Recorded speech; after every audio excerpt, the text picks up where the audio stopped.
দর্শক স্বাগত জানাচ্ছি নিয়মিত আয়োজন এখন প্রকাশের সঙ্গে আছি আমি বেলায়েত হোসেন। আজকের আলোচনার বিষয় আমরা ঠিক করেছি ভোট ও আইন শৃঙ্খলা। এই বিষয়ে আলোচনার জন্য আমার সঙ্গে উপস্থিত হয়েছেন স্পার্ক বাংলাদেশের প্রেসিডেন্ট ও জাতীয়তাবাদী আইনজীবী ফোরামের সদস্য, একই সঙ্গে যিনি সংবিধান সংস্কার কমিশনের সদস্য ছিলেন ব্যারিস্টার এম মঈন আলম ফিরোজী। আমাদের সঙ্গে আছেন জাতীয় নাগরিক পার্টির যুগ্ম সদস্য সচিব এস এম সাইফ মুস্তাফিজ। আপনাদের দুজনকেই স্বাগত জানাচ্ছি আমাদের আজকের আলোচনায়।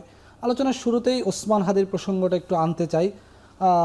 বলা হচ্ছে যে গুলিবিদ্ধ হাদির মস্তিষ্ক এখন মারাত্মকভাবে ক্ষতিগ্রস্ত, ডাক্তাররা বলছেন, তবে তার কিডনির কার্যকারিতা ফিরেছে, প্রয়োজনে সরকার বলছে বিদেশ নেবে। এটি হচ্ছে ওসমান হাদির স্বাস্থ্যের অবস্থা এবং সরকারের অবস্থান। হাদির উপর তফসিলের একদিন পরেই আমি ফিরোজিবের কাছে প্রথমে যাই। এই ধরনের একটি নৃশংস ঘটনা কি বার্তা দিল বাংলাদেশের নির্বাচনের মাঠকে? আপনাকে ধন্যবাদ। এটা আমাদের জন্য, জাতির জন্য একটা খুব দুর্ভাগ্যজনক ঘটনা। বিশেষ করে 24-এর পরে যারা 24-এ এত বড় কন্ট্রিবিউশন যাদের, তাদের একটা সিম্বল হয়ে উঠেছিল হাদি। তার রাজনৈতিক পরিচয় যেটাই হোক, সে ব্যক্তি হাদি হিসাবে মানুষের কাছে ব্যাপক জনপ্রিয় হয়েছে। তার সেই সাহসী বক্তব্য এবং তার যে ভূমিকা দেশকে ভালোবেসে, এরকম একটা ঘটনা আসলে জাতিকে, পুরো জনগোষ্ঠীকে নাড়া দিয়েছে এবং নির্বাচনের ঠিক তফসিল ঘোষণার পরপরই ঘটনা ঘটায় এর ব্যাপকতা এবং এর প্রাসঙ্গিকতা অনেক বেশি হয়ে দাঁড়িয়েছে। আমি কয়েকটা পয়েন্ট এর সাথে প্রেক্ষাপটের পরিস্থিতিটা বলবো। নির্বাচন এমন একটা বিষয় যেটা অতীতের অভিজ্ঞতা থেকে দেখা গেছে, শুধু বাংলাদেশে না, দেশে দেশে নির্বাচনের মধ্যে সহিংসতাটা খুব আনকমন একটা বিষয় না।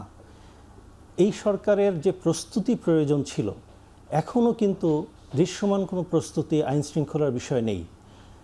মাত্র 2 মাসও নেই নির্বাচন। আজকে 13 তারিখ যদি ধরি, 12 তারিখে ফেব্রুয়ারির মাসে ইলেকশন, তার মানে 2 মাসেরও কম। এই সময়ের মধ্যে আইন শৃঙ্খলা পরিস্থিতি নিয়ে যে পরিমাণ প্রস্তুতি থাকার কথা ছিল, বা অতীতেও বাংলাদেশের দামি নির্বাচনগুলোও তো আইন শৃঙ্খলা একটা দৃশ্যমান একটা বিষয় ছিল। যেমন ধরুন, ব্যাপক অবৈধ অস্ত্র বাজারে আছে বলে আমরা জানি। 24-এ গণ অভ্যুত্থানে আমরা দেখেছি যে বিভিন্ন রাজনৈতিক যারা পরাজিত শক্তি, তাদের হাতে অনেক অস্ত্র ছিল। এই অস্ত্রগুলো উদ্ধারের তেমন কোনো তৎপরতা এ যাবৎ 1.5 বছর আমরা দেখিনি। নির্বাচনের আগে এটা কিন্তু একটা রুটিন ওয়ার্ক হিসেবেই সবসময় অতীতে ছিল। এবছরও কিন্তু তার কোনো প্রতিফলন এখন পর্যন্ত হয়নি। বলতে পারে যে ইলেকশন শিডিউল ডিক্লেয়ার করার পরে হবে, কেন? এটা তো আগে থেকেই প্রস্তুতিটা থাকা উচিত ছিল। বিশেষ করে যেখানে একটা অবৈধ টাকার ছড়াছড়ি ছিল পরাজিত শক্তিগুলোর হাতে, এবং যেখানে অস্ত্রের ঝনঝনানি আসার সম্ভাবনা আছে। বিশেষ করে এই নির্বাচনটাকে টার্গেট করে অনেক শক্তি কাজ করবে, এটা কিন্তু বছর ধরেই প্রেডিকশন সবাই দিয়ে গেছে যে এই নির্বাচনটা সহিংস করার জন্য অনেকেরই টার্গেট থাকবে। সেই ক্ষেত্রে যেটা প্রস্তুতি, আইন শৃঙ্খলা পরিস্থিতি, এই পুরো বিষয়টাই কেন যেন আমার মনে হয় সরকারের কোনো মাথা ব্যথা আমি দেখিনি। এবং যদি আপনি বাস্তবতা দেখেন, এখনও কিছু রেটরিক ছাড়া, কিছু বক্তব্য ছাড়া দৃশ্যমান কোনো কিছু নেই। বিশেষ করে দেখেন, এখনও রাতে পুলিশের যে টহল, মনে হয় পুলিশ এখনও তার যে আস্থাহীনতার জায়গা থেকে এখনও বেরোতে পারে না, বা পুলিশ তার ওই আগের যেই কর্মস্পৃহা সেটি এখনও তৈরি হয়নি। আমি সাইফ মুস্তাফিজের কাছে আসি। সাইফ মুস্তাফিজ, ফিরোজি ভাই বললেন যে আসলে এখনও আইন শৃঙ্খলা পরিস্থিতির যেই নির্বাচনকে কেন্দ্র করে যে দৃশ্যমান আইন শৃঙ্খলা পরিস্থিতি থাকার দরকার, সেটি দৃশ্যমান নয়। হাদির উপরে এই ঘটনা এবং এই ধরনের আইন শৃঙ্খলা পরিস্থিতি, নির্বাচন আসলে কিভাবে হবে, কি মনে করছেন? ধন্যবাদ জানাচ্ছি আপনাকে, আমার বিজ্ঞ সমালোচক এবং টিভি পর্দায় যারা দেখছেন তাদেরকে শুভেচ্ছা জানাচ্ছি। দেখুন, গতকালকে তো আসলে খুবই নৃশংস একটি ঘটনা ঘটলো। আমাদের সহযোদ্ধা, আমাদের জুলাইয়ের যোদ্ধা শরীফ ওসমান হাদির ওপরে, মানে এখন বলা যায় মোটামুটি তার মৃত্যুর সম্ভাবনা অনেকটাই বেশি। এবং আমি কিছুক্ষণ আগেও সেখানকার দায়িত্বশীল ডাক্তারের সাথে কথা বললাম যে বর্তমান সিচুয়েশন কি। তো ওনারা জানালো আসলে আগের মতোই কন্ডিশন, এবং মানে আল্লাহর কাছেই তারা বললো যে দোয়া করতে। মেডিকেলি আসলে তার বাঁচার সম্ভাবনা খুবই ক্ষীণ। তো দেখেন, আজকে আসলে মানে আমরা কেউ আসলে খুব বেশি স্বাভাবিক অবস্থায় আসলে নাই। এবং রাজনীতি বলেন বা বর্তমানে ইশতেহার ঘোষণার মানে নির্বাচনী যে মাঠের যে প্রেক্ষাপট সেখানে আসলে কালকে আসলে বোঝা যাচ্ছে আসলে বর্তমানে কীরকম হবে। ঢাকার এরকম একটা প্রাণকেন্দ্রে শরীফ ওসমান হাদির উপরে একদম সবার সামনেই যেভাবে আক্রমণ হলো এবং প্রায় 24 ঘন্টা পার হয়ে যাওয়ার পরও এখনও আমরা দেখতে পাচ্ছি যে তাদেরকে গ্রেফতার করা হয়নি। ফেসবুকের মাধ্যমে বিভিন্ন মানুষজনের মাধ্যমে আমরা জানতে পারছি সম্ভাব্য কে খুন করেছে বা কে গুলি করেছে, কিন্তু আমাদের এত বড় গোয়েন্দা বাহিনী, এত প্রশাসনের লোকজন মিলেও আসলে এই দুইজনকে বের করতে পারছে না। তো এটা আসলে আমাদেরকে বলে দেয় যে আমাদের সার্বিক আইন রক্ষাকারী বাহিনী বা আমাদের নির্বাচন 2 মাসের মধ্যে যে অনুষ্ঠিত হবে সেক্ষেত্রে আসলে আমরা যখন মাঠে ইলেকশন ক্যাম্পেইনগুলো করব সেখানে আসলে আমাদের অবস্থাটা কি হতে পারে। এবং বিচ্ছিন্নভাবে অনেক এলাকাতেই কিন্তু আসলে তফসিল ঘোষণা হওয়ার আগেই আমরা দেখেছি যে বিএনপি জামাত নিজেদের অন্তর্কন্দল, 2 দলের ভেতরে তারপরে এরকম অনেকগুলো ঘটনা ঘটেছে যেখানে বেশ কিছু মানুষ নিহত হয়ে গেছে। এবং আমাদের কাছে আসলে এই জানমালের আসলে এখন খুব বেশি মূল্য আমার কাছে মনে হচ্ছে নাই, এবং আমরা মৃত্যুটাকে খুব নর্মালাইজ করে ফেলেছি। নিজেদের মধ্যে অন্তর্কন্দলে 200-300 মারা যাওয়াটাও আসলে এখন খুব বেশি মনে হচ্ছে স্বাভাবিক।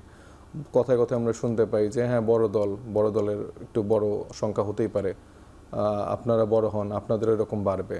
তো এটা তো আসলে কোনো গুড এক্সাম্পল হতে পারে না। রাজনৈতিক দলগুলোর যেরকম দায়িত্বশীল আচরণ করতে হবে, সরকারের সেরকম দায়িত্বশীল আচরণ করতে হবে, একে অপরকে সহযোগিতা করে আসলে আমাদের 5 আগস্টের পরবর্তী সময়ে এই প্রেক্ষাপটে আসলে আমাদের নির্বাচনমুখী হওয়ার কথা ছিল, কিন্তু আমরা সংস্কার বলেন, বিচার বলেন, সব কিছুতে রাজনৈতিক দলগুলোর থেকে বাধা প্রদান করেছি। এই সরকার ঠিকঠাকভাবে ফাংশন করতে পারেনি।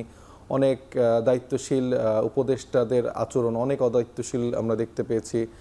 এখানে আসিফ নজরুলের ইসলাম যিনি আছেন উনি চরম লেভেলের অদায়িত্বশীলতা দেখিয়েছেন। আমরা জানি যে আমি আজকে নিউজে দেখলাম যে প্রায় 44,000 আসামি যারা হচ্ছে যে পতিত ফ্যাসিবাদের সাথে জড়িত ছিল এরকম সন্দেহে বা এরকম অপরাধে যাদেরকে গ্রেফতার করেছে তাদের মধ্যে প্রায় 32,000 ছাড়া পেয়ে গেছে, প্রায় 72%। তো এই মানুষগুলো তো বের হয়ে আবার নতুন করে আমাদেরকে টার্গেট কিলিং এর মধ্যে ফেলছে। আমাদেরকে তো সরকার থেকে কোনো নিরাপত্তা বা শুধু আমাদেরকে না, আমাদের জনগণের তো আসলে কোনো জানমালের নিরাপত্তা নেই। আমাদের প্রত্যেকটা জনগণ তো আসলে জুলাইয়ে আন্দোলনে মাঠে নেমেছিল এই ফ্যাসিবাদকে সরানোর জন্য। তো প্রত্যেকেই সামহাও কোনো না কোনোভাবে ঝুঁকিতে আছে। আমাদের জন্য আলাদা করে কোনো বড় গাড়ি বরাদ্দ করা নেই। তো সেই জায়গা থেকে বাংলাদেশের মানুষ এখন অনিরাপদ। তো বাংলাদেশের মানুষকে নিরাপত্তার মধ্যে আনতে হলে সরকারকে আরো দায়িত্বশীল আচরণ করতে হবে এবং নির্বাচনের প্রেক্ষাপট অনুযায়ী আসলে মনে হচ্ছে না যে সেই সিচুয়েশন আছে। আমাদের একটি বিরতি নেওয়ার সময় হয়েছে, আমরা আরো আলোচনা করব এই বিষয়ে। নিচ্ছি ছোট্ট একটা বিরতি, এখন প্রকাশে।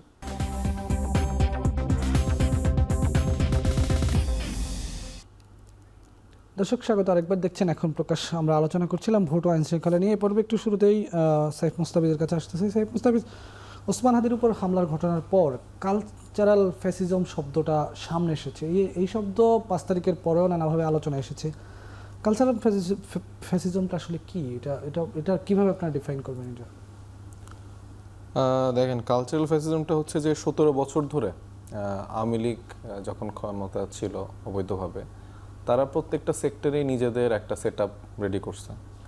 এবং কালচারালি বলেন, আপনি জার্নালিস্ট, আপনার অনেক ভাই ব্রাদার আছে যারা আসলে মানে অন্ধভাবে ওনাকে সার্ভ করেছে, নিজেদের যে সাংবাদিকতার এথিক্স নর্মস কোনো কিছু আসলে মেনটেন না করে একটা দলদাসে পরিণত হয়ে আসলে তাদেরকে সার্ভ করেছে।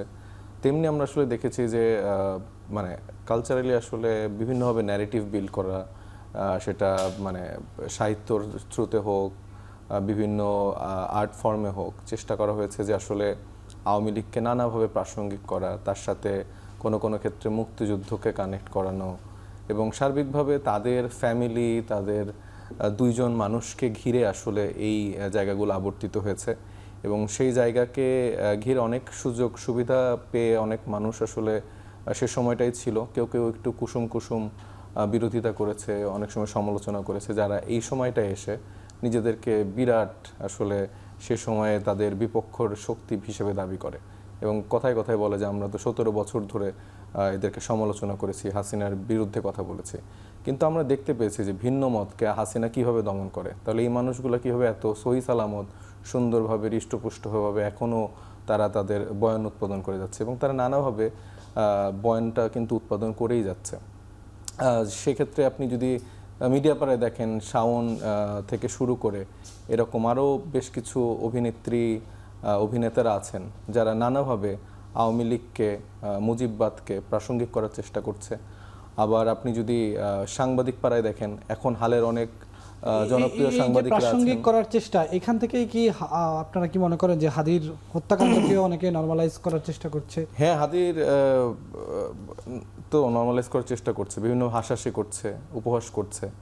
আপনি মানে আমি সাংবাদিকের নাম বলছি, আনিস আলমগীর, তারপরে আব্দুল নূর তুষার, এরপরে মাকসুদ কামাল, তারপরে পান্না, এরকম অনেক সাংবাদিক আছে। তারপরে জাতীয় পার্টির ওনার নাম যেন কি বর্তমানে যে আছে মহাসচিব শামীম হায়দার পাটোয়ারি। তো ওনারা হচ্ছে নানাভাবে দেখা যাচ্ছে যে তরুণ যারা আসলে জুলাইয়ের সামনের সারি নেতারা ছিল তাদেরকে নানাভাবে ট্যাগ দিচ্ছে, তারা এইটার শক্তি, ওই শক্তি, এইরকম অনেক রকম কথা বলা হচ্ছে। এবং আওয়ামী লীগকে বোঝানোর চেষ্টা করানো হচ্ছে যে আওয়ামী লীগের সাথে যা ঘটেছে তা আসলে সঠিক হয়নি এবং এটা আসলে একটা চক্রান্ত, যেটা তরুণরা হয়তো বা কোনো এজেন্সির খপ্পরে পড়ে অথবা তারা ভুল পথে যে আসলে এই কাজটা করেছে এবং এখন বাংলাদেশের মানুষের খেসারত দিতে হচ্ছে এবং নানাভাবে একটা আফসোস করানো যে আগে কি ভালো ছিলাম। সো এই নানাভাবে এই আনিস আলমগীর, মাকসুদ কামাল, আব্দুল নূর তুষাররা হাঁটুর বয়সী বলে, তারপরে বেয়াদব বলে, গালিগালাজের সমালোচনা করে আমাদের ওসমান হাদিদেরকে এখন মৃত্যুর মুখে ফেলে দিয়েছে এবং তাদেরকে একটা টার্গেট কিলিং, তাদের না সহ ইনক্লুডিং আমরা যারা আছি, তরুণ যারা আছে, আমরা সবাই এখন এই টার্গেট কিলিং এর লিস্টে আছি। একটু ফিরোজের কাছে আসি। ফিরোজি ভাই, ওসমান হাদির ঘটনাকে কেন্দ্র করে বাংলাদেশ পন্থীরা কি এক হতে পেরেছে, নাকি নির্বাচন ক্ষমতায় যাওয়ার যে দৌড়, এই দৌড়ে বিভেদটা রয়ে গেল? যে আইন শৃঙ্খলা পরিস্থিতি, এটা কি নির্বাচন নিয়ে নতুন করে শঙ্কা তৈরি হয়ে গেল কিনা?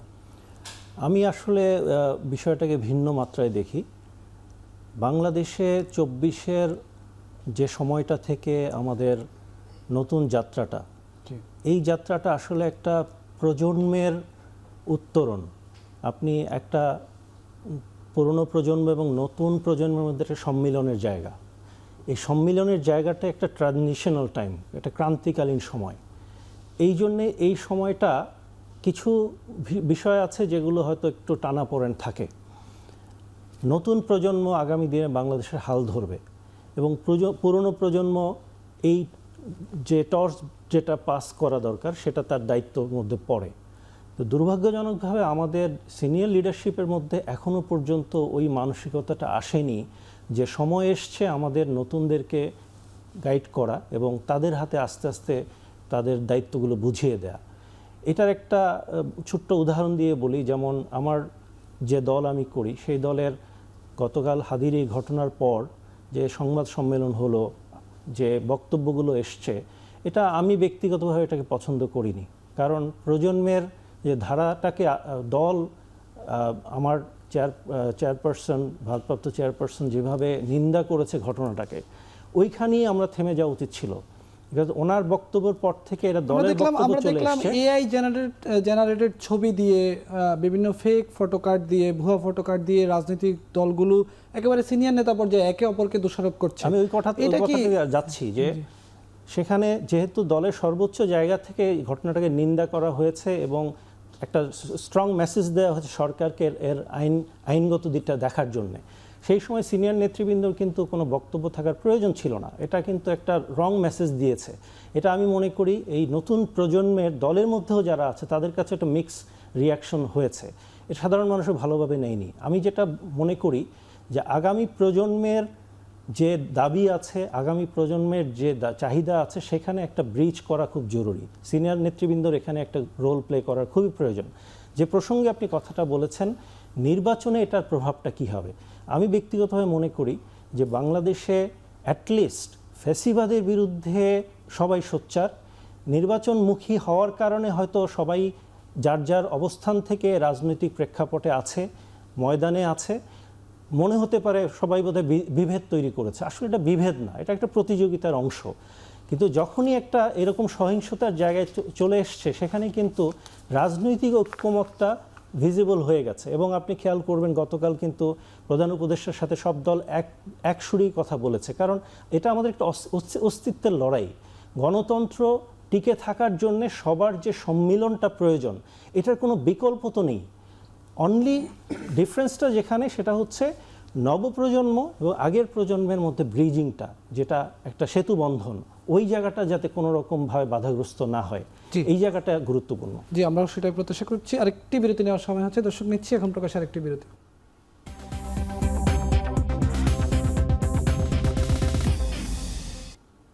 দর্শক স্বাগত আরেকবার, দেখছেন এখন প্রকাশ। আমরা আলোচনা করছিলাম ভোট ও আইন শৃঙ্খলা নিয়ে। এই পর্বে শুরুতে একটু ফিরোজুবের কাছে যেতে চাই। ফিরোজু ভাই, যেটি বলছিলাম যে এই যে রাজনৈতিক দলগুলোর মধ্যে বিভেদ, ওসমান হাদির ঘটনাকে কেন্দ্র করে যেটি আপনি বলছিলেন, হয়তো এক জায়গায় এসেছে কি রাজনৈতিক দলগুলো, কিন্তু এরপরও একটা বিভেদের সুর আমরা দেখতে পাচ্ছি।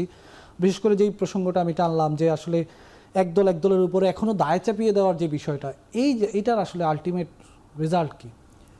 আমি এটাকে বিভেদ হিসাবে দেখি না, আমি এটাকে মনে করি রাজনৈতিক অবস্থান থেকে প্রত্যেকেরই তো নিজস্ব কিছু আদর্শিক জায়গা আছে, কিন্তু যখনই নির্বাচনমুখী রাজনীতি আসে তখন স্বাভাবিকভাবেই একটা ভিন্ন মাত্রায় মানুষের মধ্যে, রাজনৈতিক দলগুলোর মধ্যে তার একটা প্রতিযোগিতার মেন্টালিটি থাকে যে আমাকে যে করেই হোক রাজনীতিতে ক্ষমতায় যেতে হবে।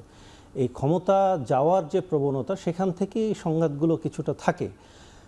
আসল জায়গাটা হলো যে গণতন্ত্রের যে চর্চাটা, এই চর্চাটা দীর্ঘদিন না থাকার কারণে আমরা এখনো মানসিকভাবে সেই ওপেননেসটা তৈরি করতে পারিনি, যার কারণে আমাদের কর্মসূচিগুলো অনেক সময় দেখা যায় একে অপরের বিরুদ্ধে আচরণে যায়। আমাদের সোশ্যাল মিডিয়াগুলো দেখা যায় বট অ্যাকাউন্ট দ্বারা একজন একজনকে আক্রমণ করে। তো এই কালচারগুলো কিন্তু 16-17 বছরে। একটু থামাই, বট অ্যাকাউন্টের কথা বললেন, অর্থাৎ বট আইডি, যেটা আমরা দেখি সামাজিক যোগাযোগ মাধ্যমে খুব পরিচিত একটা শব্দ। এই বট আইডি কি কোনো নির্দিষ্ট একটা দল চালায় নাকি সব দলেরই বট আইডি আছে? এখন তো মনে হচ্ছে আসলে যে এটা কে চালায় এটাও একটা রহস্যজনক, কারণ আমার তো মনে হয় যে এটা ম্যানিপুলেটেড হয়, যে যখন যেভাবে সুবিধা হয় একটা ম্যানিপুলেশন হয়। হয়তো প্রতিটা দলেরই নিজস্ব কিছু এটা চর্চা আছে। বিশেষ করে বিগত সরকার তো এটাকে একটা ইনস্টিটিউশনালাইজড ফ্রেমওয়ার্কে নিয়ে গিয়েছিল, যার কারণে এখন যে তাদেরও এখানে ম্যানিপুলেশন নেই, এটা অবাক হওয়ার মতো ব্যাপার নয়। যার কারণে যেটা হয়েছে যে ন্যারেটিভস বিল্ডিংগুলো, এসব অ্যাকাউন্টস থেকে, ফেক অ্যাকাউন্টসগুলো থেকে ন্যারেটিভ বিল্ডিংস তৈরি হচ্ছে। রাজনৈতিক যে শক্তিগুলো এখন নির্বাচনে প্রতিদ্বন্দ্বিতা করছে, এদের কিন্তু সব সময় এখানে একটা সততার জায়গা তৈরি করতে হবে, যে আমি আমার উদ্দেশ্য হাসিল করার জন্য যে কোনোভাবেই হোক আমার অপোনেন্টকে আমি অ্যাটাক করব, এই মানসিক থেকে সরে আসা দরকার। আদারওয়াইজ যেটা হবে, আমি হয়তো তাকে একটা কথা বলছি, কিন্তু আমার পিছনে যারা পরাজিত শক্তি আছে তখন ওই জিনিসটাকে ব্যাপকভাবে প্রচার করার চেষ্টা করবে, যাতে আমার এই একটা একে অপরের সাথে দ্বন্দ্বের জায়গাটা আরও বেশি বেড়ে যায়। জি, একটু মোস্তাফিজের কাছে আছি। মোস্তাফিজ, স্বরাষ্ট্র উপদেষ্টা আমাদের আইন শৃঙ্খলা পরিস্থিতি নিয়ে দেখলাম একজন সাংবাদিক প্রশ্ন করলো, তিনি আসলে পেঁয়াজের দাম, আলুর দাম বলছিলেন। এটাকে কীভাবে দেখছেন? আর এই যে অপরাধীকে খোঁজার, ওসমান হাদির বলা হচ্ছে যে ওসমান হাদিকে যে গুলি করেছে তাকে শনাক্ত করেছে পুলিশ, কিন্তু তাকে খোঁজার জন্য রাষ্ট্র 50 লক্ষ টাকা পুরস্কার ঘোষণা করলো। রাষ্ট্র এই দায়িত্ব জনগণের উপর কেন দিয়ে দিল? মানে এটা তো আসলে খুবই দুঃখজনক। মানে উনি এরকম একটা দায়িত্বশীল পর্যায় থেকে যদি পুরস্কার ঘোষণা করে, তাহলে ওনার আসলে পদে থাকার দরকার নেই। এবং আমাদের যে পুলিশ প্রশাসন আছে, এদেরও সবাইকে বিলুপ্ত করে দিয়ে আমার মনে হয় যে আমাদের জনগণের যে টাকাগুলো আমরা খরচ করছি এনাদের পিছনে, এটা আসলে বাঁচানো সম্ভব। এবং এটার ক্ষেত্রে আমরা নিজেরাই আসলে দায়িত্ব নিয়ে নিই, আমরা নিজেদের নিরাপত্তার দায়িত্ব আমাদের এখন তাহলে অস্ত্র তুলে নিতে হবে, তুলে নিয়ে আসলে নিজেদের জানমালের নিরাপত্তাগুলো একে অপরকে সেভাবে সেফটি সিকিউরিটি দিতে হবে। আমাদের তো পুলিশ প্রশাসনেরও দরকার নেই, উপদেষ্টাদেরও দরকার নেই। ওনার আসলে উচিত মানে আলু বা পেঁয়াজের সবজি বাগান করে আসলে সেখানে মনোনিবেশ করা। ওনার আসলে উপদেষ্টা মণ্ডলীতে থাকার আসলে যোগ্যতা উনি হারিয়ে ফেলেছে এই কথার মাধ্যমে। এবং প্রায় 24 ঘন্টা পার, মানে প্রায় না 24 ঘন্টার বেশি পার হয়ে গেছে, কিন্তু এখনও তিনি কোনো রকম কোনো খুনিকে ধরাও পাকড়াও কিছুই করতে পারেনি। উল্টা আসলে হাসি তামাশার একটা খোরাক বাংলাদেশের মানুষকে দিচ্ছে। জি, আর হচ্ছে আমি একটু ভাইয়ের একটু প্রসঙ্গটা উল্লেখ করতে চাই যে দেখুন এটা মানে উনি ঠিকই বলেছেন যে আমাদের এই 17 বছরের যে রাজনৈতিক কালচার তৈরি হয়ে গেছে সেখান থেকে আসলে আমরা এখনো খুব বেশি মানে ঘুরে দাঁড়াতে পারিনি। তারপরও আমি যেটা মনে করি যে দায়িত্বশীল জায়গা থেকে বিএনপি, জামাত বা এনসিপি প্রত্যেকটি রাজনৈতিক দলের আসলে দায়িত্বশীল আচরণ আসলে দেখানোর উচিত ছিল। সেই জায়গাটা না করে আমরা বরঞ্চ এমন নোংরা রাজনীতি করেছি। অর্থাৎ আপনি বলছেন এনসিপিরও দায় আছে? ডেফিনেটলি। আচ্ছা, আমি তো অলওয়েজ বলি যে এনসিপির দায়টা আমাদেরকেও নিতে হবে। জি। আমরা তরুণ রাজনৈতিক দল, কিন্তু আমাদের ভুল যেটা আছে সেটা আমাদের স্বীকার করে রাজনীতি করতে হবে। তো যেখানে দেখা যাচ্ছে যে এই এছাড়া আরও অন্যান্য রাজনৈতিক দলগুলো আছে, যে 3টা রাজনৈতিক দল কথা বললাম, তো সেই জায়গা থেকে দেখা যাচ্ছে যে এই ইস্যুটাকেই কেন্দ্র করে আমরা দেখলাম যে সাদিক কায়েম একটা হটকারী একটা স্ট্যাটাস দিল, আবার একটা এআই ছবি দেখে রুহুল কবির রিজভী সাহেব তাকে মন্তব্য করে উঠলো। তো এইগুলো আসলে খুবই ব্যাড কালচার, যেখানে আসলে এরকম একটা ক্রাইসিস মোমেন্টে সবার ঐক্যবদ্ধ থাকা উচিত, আসলে দেখা উচিত যে কাজটা কারা করলো। কারণ আমরা আসলে মানে কারা মেইন শত্রু ভুলে নিজেদের মধ্যে আসলে যে স্পাইডারম্যানের ছবি আছে না, একে অপরকে আঙুল দিয়ে দেখাচ্ছে, তো হয়ে গেছে এরকম। আসলে শত্রু বাইরে, কিন্তু আমরা একে অপরকে দেখাচ্ছি তুই করছিস বোধহয়, তুই করছিস বোধহয়। তো এই জায়গাটা থেকে আমাদের বের হতে হবে। আমাদের সবার একটাই শত্রু, সেটা হলো হাসিনা। এবং এই হাসিনার মানে পুরা সব কিছু মানে উৎখাত করে তাকে ফাঁসির আওতায় এনে এই দলটাকে বিচার না করা পর্যন্ত আসলে আমাদের আসলে নিস্তার নেই। জি, আরেকটা বিরতির সময় হয়েছে, নিচ্ছি ছোট্ট আরেকটি বিরতি।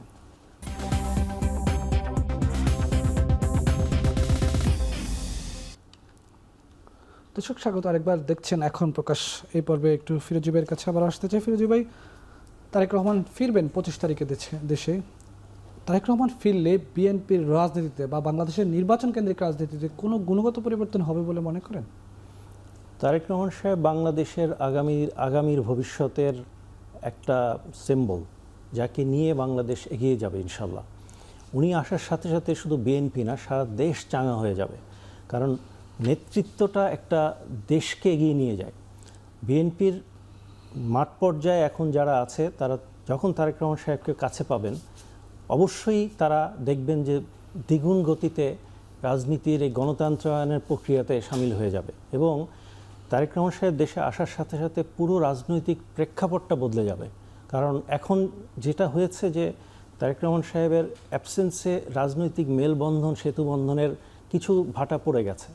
উনি যখন দেশের মাটিতে থাকবেন, তখন রাজনৈতিক মেরুকরণগুলো ওনার পক্ষে খুব সহজেই করা সহজ হবে।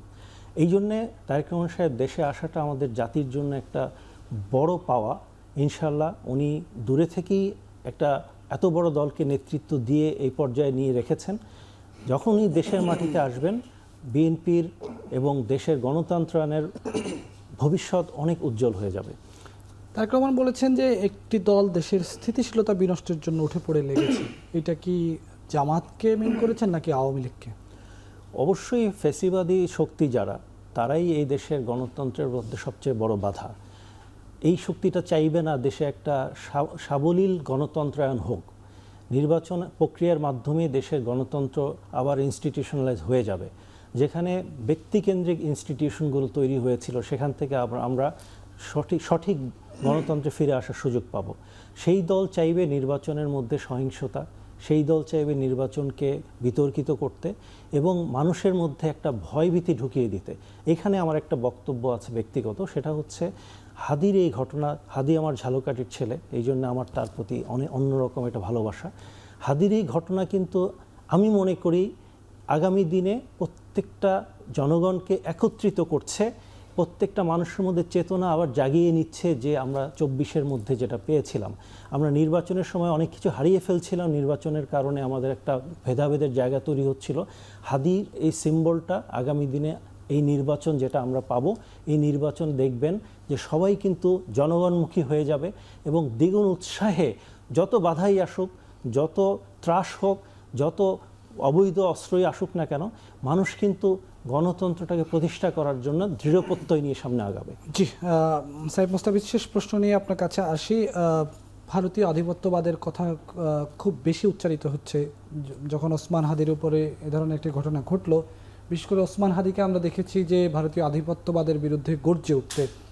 সেই জায়গায় আওয়ামী লীগের যেই পলাতক প্রধানমন্ত্রী, তিনিও এখনও ভারতেই আছেন। সব মিলিয়ে এই ভারতীয় আধিপত্যবাদ কিংবা ভারতে থেকে আওয়ামী লীগের যে কার্যক্রম, এটি আগামী নির্বাচনে কি ধরনের প্রভাব ফেলতে পারে?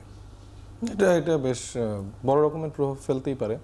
দেখেন, মানে ভারতীয় আধিপত্যবাদের যে মুখপাত্র শেখ হাসিনা, সে তো একটা জাস্ট পুতুল হিসেবে কাজ করেছে, এবং তার যারা সহকর্মীরা ছিল, সহযোদ্ধারা ছিল, তারা নানাভাবে তাকে সাপোর্ট করে গেছে এবং এখনও করছে। যারা আসলে রয়ে গেছে 1300 অস্ত্র সাথে, নানাভাবে আমরা শুনতে পাচ্ছি যে ভারত থেকে আরও অনেকে অনুপ্রবেশ করছে, এবং তাদের যে যারা থ্রেট হয়ে দাঁড়াচ্ছে ভারতীয় আধিপত্য বিরোধী জায়গা থেকে, ওসমান হাদির মতো যারা তরুণ নেতারা আছে, হাসনাত, নাহিদ থেকে শুরু করে, তাদের সকলেকেই কিন্তু একটা থ্রেটের মধ্যে দিয়ে যেতে হচ্ছে।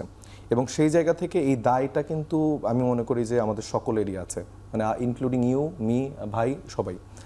কারণ আপনি যদি দেখেন, আজকে সাবেক বিএনপির কর্মী ছিল, এর পরবর্তীতে আওয়ামী লীগে যুক্ত ছিল অবসরপ্রাপ্ত মেজর আখতারুজ্জামান, তাকে আজকে খুবই আদর আপ্যায়ন করে আমরা দেখলাম যে জামাতের আমির তাদের দলে যুক্ত করে নিল।